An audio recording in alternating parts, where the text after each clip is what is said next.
ආයුබෝවන් දුවේ පුතේ අද අපි ඉගෙන ගමු ඍණ සංඛ්‍යා කියන්නේ මොනවාද කියලා. පුතාලා අහලා තියෙනවද මේ ඍණ සංඛ්‍යා පිළිබඳව? සමහර රටවල උෂ්ණත්ව අපි අහලා තියෙනවා. උත්තර ධ්‍රවයට කිට්ටු රටවල ඍණ 2ක සෙල්සියස් අංශක ඍණ 2ක උෂ්ණත්වයක්, සෙල්සියස් අංශක ඍණ 10ක උෂ්ණත්වයක් ඔය වගේ. අපි අද බලමු මොනවද මේ ඍණ සංඛ්‍යා කියන්නේ? ඍණ සංඛ්‍යාවල වටිනාකම කොහොමද කියලා බලන්න. අපි මෙන්න මේ ඇඳලා තියෙන සංඛ්‍යා රේඛාවේ මෙතනින් අර පැත්ත දකුණු පැත්ත ඉගෙනගෙන තියෙනවා. බිඳුවට වඩා එකක් වෙන්නම් 1යි, තව එකක් වෙන්නම් 2යි ඔය විදිහට. ඉතින් අද අපි බලමු බිඳුවට වඩා අඩු සංඛ්‍යා මොනවද කියලා. බිඳුවට වඩා එකක් අඩු සංඛ්‍යාවකට තමයි අපි කියන්නේ ඍණ 1යි කියලා.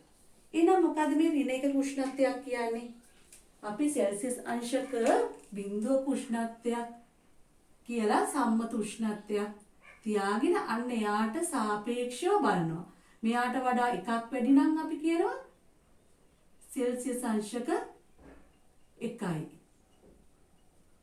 එකක් වැඩි නම් කියනවා සෙල්සියස් අංශක 1යි. මේ උෂ්ණත්වයට වඩා අංශකයක් අඩුයි නම් කියනවා අපි සෙල්සියස් අංශක ඍණ 1යි කියලා. ඔන්න. ඒ කියන්නේ බිඳුවට වඩා එකක් අඩු.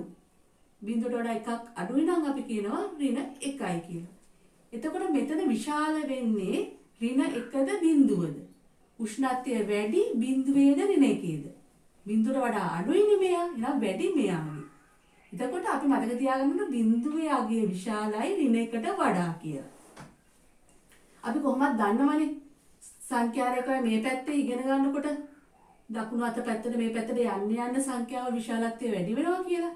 හරි. අපි දැන් බලමු බිඳුවට වඩා එකක් අඩුයි නම් ඍණ 1යි. එහෙනම් තව එකක් අඩුයි නම් ඍණ 2යි. එහෙනම් මෙයා ඍණ 3යි. ඍණ 4යි. ඍණ 5යි. ඔය විදිහට. දැන් අපි ඊළඟ සංඛ්‍යා රේඛාවත් ලකුණු කරමු.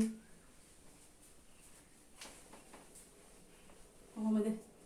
ඔන්න මුලින්ම බිඳුවට සාපේක්ෂව තමයි ගන්නේ. බිඳුව ලකුණු කරලා බිඳුවේ ඉඳන් දකුණු පැත්තට යන්න එක එක වැඩි වෙනවා. ඒවට කියනවා අපි ධන සංඛ්‍යා කියලා.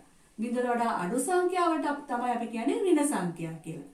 මොකද බිඳුවට වඩා එකක් අඩු වෙන ඍණ 1යි, තව එකක් අඩු වෙන ඍණ 2යි, ඍණ 3යි, ඍණ 4යි, ඍණ 5යි, ඍණ 6යි, ඍණ 7යි. දැන් මෙන්න මේ සංඛ්‍යා වලට බලන්න මෙතන තියෙනවා සංඛ්‍යා බිඳුවට වඩා වැඩි සංඛ්‍යා. අන්නේ බිඳුවට වඩා වැඩි සංඛ්‍යා වලට අපි කියනවා මෙන්න මේ සංඛ්‍යා වලට අපි කියනවා ධන සංඛ්‍යා කියලා. මේ බිඳුවට වඩා අඩු සංඛ්‍යා වලට අපි කියනවා ඍණ සංඛ්‍යා කියලා. එතකොට මෙන්න මේ ඍණ සංඛ්‍යායි, මේ ධන සංඛ්‍යායි, මේ බිඳුවටයි ඔක්කොටම අපි කියනවා නිකිල කියලා. හරිද? හැබැයි පූර්ණ සංඛ්‍යා වෙන්න ඕනි. බිඳුවට වඩා අඩු ඍණ සංඛ්‍යා, ඒ ඍණ සංඛ්‍යාවලුත් බිඳුවට වඩා අඩු ඍණ පූර්ණ සංඛ්‍යා. කියන්නේ මම මේ ලකුණු කරලා තියෙන මේ සංඛ්‍යා ටික ඍණ 1, ඍණ 2, ඍණ 3 ඒවට අපි කියනවා ඍණ නිකිල කියලා. බිඳුවට වඩා විශාල පූර්ණ සංඛ්‍යා වලට අපි කියනවා ධන නිකිල කියලා. එතකොට මේ නිකිල හැදෙන්නේ කාගෙන්ද?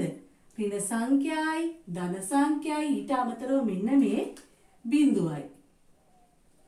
මෙන්න මේ තුන් ගොල්ල එකතු වෙලා තමයි නිකිල හැදෙන්නේ. බිඳුව ධන නිකිලයකටවත් ඍණ නිකිලයකටවත් අයිති වෙන්නේ නැහැ. දැන් අපි බලමු මේකෙන් සංඛ්‍යා ලකුණු කරන්නේ කොහොමද කියලා. මතකද කලින් ධන සංඛ්‍යා ලකුණු කරා බිඳුවට වඩා වැඩි සංඛ්‍යා ලකුණු කරා ඒ වගේමයි. අපිට කිව්වොත් එහෙම A කියලා සංඛ්‍යාවක් තියෙනවා. යාගේ නම A, ඒගේ අගය තමයි ඍණ 6 කියලා. මේ පළවෙනි එක ලකුණු කරලා පළවෙනි සංඛ්‍යා රේඛාවේ කොහොමද ඍණ 6 ලකුණු කරන්නේ? පළවෙනි එකේ ඍණ 6 නෑනේ. මේක ලකුණු කරලා දෙවෙනි එකේ කොහොමද කරන්නේ? බලනවා ඍණ 6 තියෙනවද? උනත් තිබ්බා. ඊපස්සේ ඒ ඍණ 6 මෙන්න මෙතන මැදි වෙන විදිහට මෙහෙම චූටි රවුමක් අඳිනවා. ඊට පස්සේ අපි කියමු b කියලා සංඛ්‍යාවක් තියෙනවා. එයා ඍණ 3යි කියලා. ඒක ලකුණු කරන්න කොහොමද ඍණ 3? ඍණ 3ද මෙන්න මෙතන තියෙනවා. මෙන්න මෙහෙම. මෙයා කවුද?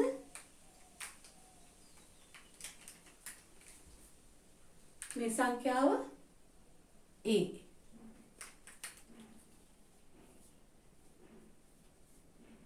මේ සංඛ්‍යාව B. දැන් අපිට කිව්වොත් එහෙම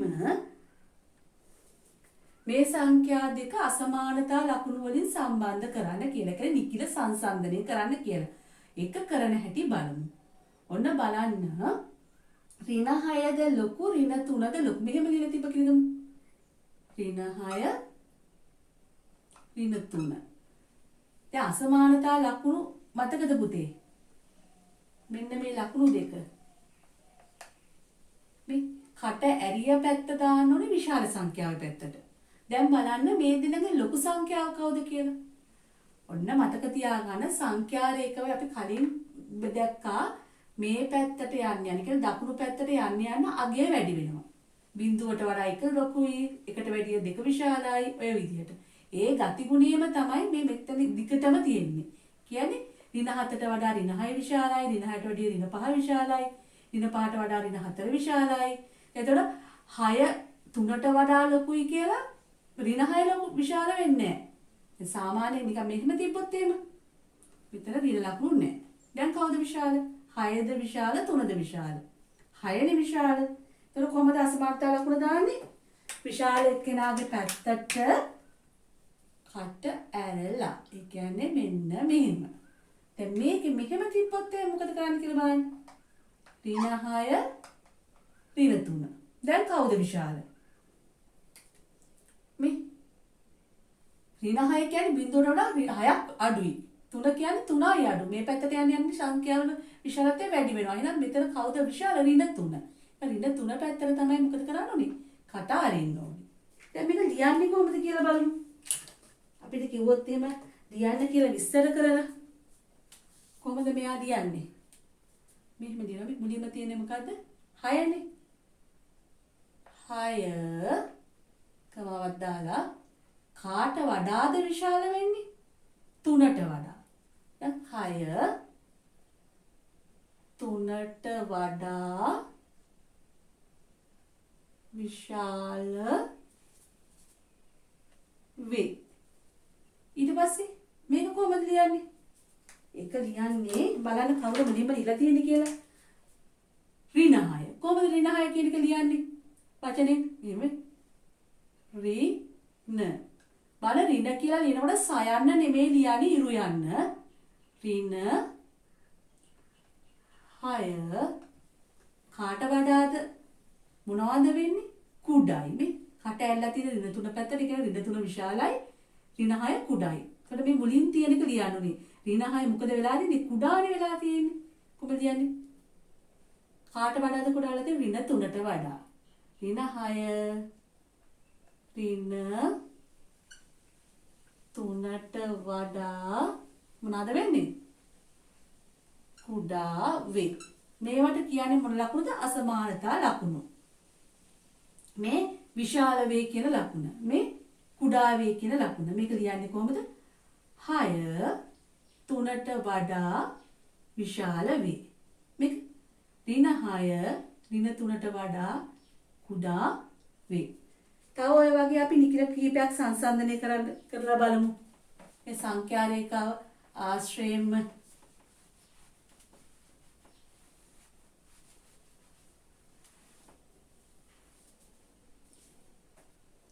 මෙන්න මේ දෙක 5යි 3යි.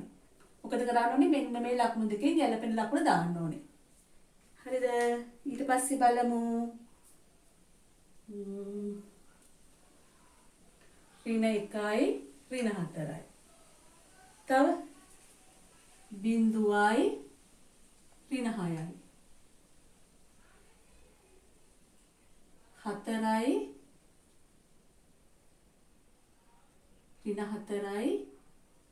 බිඳුවයි. දැන් මෙතන අපි හිස් තැන් වලට අදාළ අසමානතා ලකුණු දාමු බලන්න. කොහොමද දාන්නේ?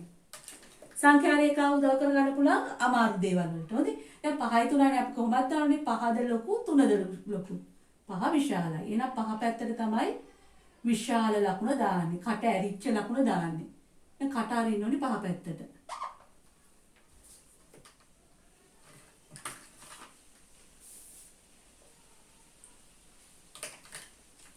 බලමු මේකේ වෙනවද කියලා. හරි. 5 විශාලයි 3ට වඩා. දැන් මේ කියන්නේ කොහොමද? 5 3ට වඩා විශාල වේ. ඊට පස්සේ අපි බලමු මේක ඍණ 1ද ඍණ 4ද. දැන් පැටලෙනවා වගේ නම් මෙතන ලකුණු කරමු. කොහොම බලන්න ඍණ 1 කොහෙද තියෙන්නේ? මෙන්න තියෙනවා ඍණ 1. දැන් ඍණ 1ද කො ඍණ 4? මෙන්න ඍණ 4 නිල් පාටින් ලකුණු කළේ දෙක වань. ඍණ 1ද විශාල ඍණ 4ද විශාල. මේ පැත්තට යන්න විශාලත්වය වැඩි වෙනවා. එහෙනම් කවුද දකුණු අත පැත්තේ ඉන්නේ? ඍණ 1. ඍණ 1 විශාලයි කාට වඩාද? ඍණ 4ට වඩා. එහෙනම් ඍණ 1 පැත්තට තමයි කට අරින්න ඕනේ. දැන් කියවන්නේ කොහොමද මේක? ඍණ 1 ඍණ 4ට වඩා විශාල වේ. මේක බිඳුවද ලොකු ඍණ 6ද ලොකු? දැන් 6 ලොකුයි වගේ දැනෙන්න පුළුවන්. හැබැයි 6 විශාල උනාට බිඳුවට වඩා ඍණ 6 විශාල වෙනවද? බලන්න බිඳුව තියෙන්නේ මේ පැත්තේ ඍණ 6 මෙතන. මේ පැත්තට යන විශාල වෙනවා. එහෙනම් කවුද ලොකු? බිඳුව. සියලුම ඍණ සංඛ්‍යා වලට වඩා බිඳුව විශාලයි. නේද? බිඳුව පැත්තට. දැන් මේක ඍණ 4ද විශාල? බිඳුවද විශාල? කො ඍණ 4? කො බිඳුව? කවුද විශාල වෙන්නේ නම් අර මෙයා. කොහොමද ලියන්නේ? බිඳුව පැත්තට කට අරින්න ඕනේ. මෙයාගේ පැත්තට මේ කට වෙහිලා තියෙන්න ඕනේ. මේ කොහොමද කියවන්නේ? ඍණ 4 බිඳුවට වඩා කුඩා වේ. අපි ඊළඟ පාඩමේදී මීටත් වැඩිය නිකිල සංසන්දනය කරන විදිය ඉගෙන ගමු. අද මට කියලා දෙන්න උවමනා වුණේ මොනවාද ඍණ සංඛ්‍යා මොනවාද නිකිල. එතකොට ධන පූර්ණ සංඛ්‍යා වලට ධන නිකිල කියනවා. ඍණ පූර්ණ සංඛ්‍යා වලට ඍණ නිකිල කියනවා. දැන් බිඳුවට වඩා විශාල සංඛ්‍යා ධන සංඛ්‍යා, බිඳුවට වඩා කුඩා සංඛ්‍යා ඍණ සංඛ්‍යා. හරි පුතේ. එහෙනම් ඊළඟට නිකිල සංසන්දනය කරන්න තව දුරටත් ඉගෙන ගමු. අදට ඇති ආයුබෝවන්.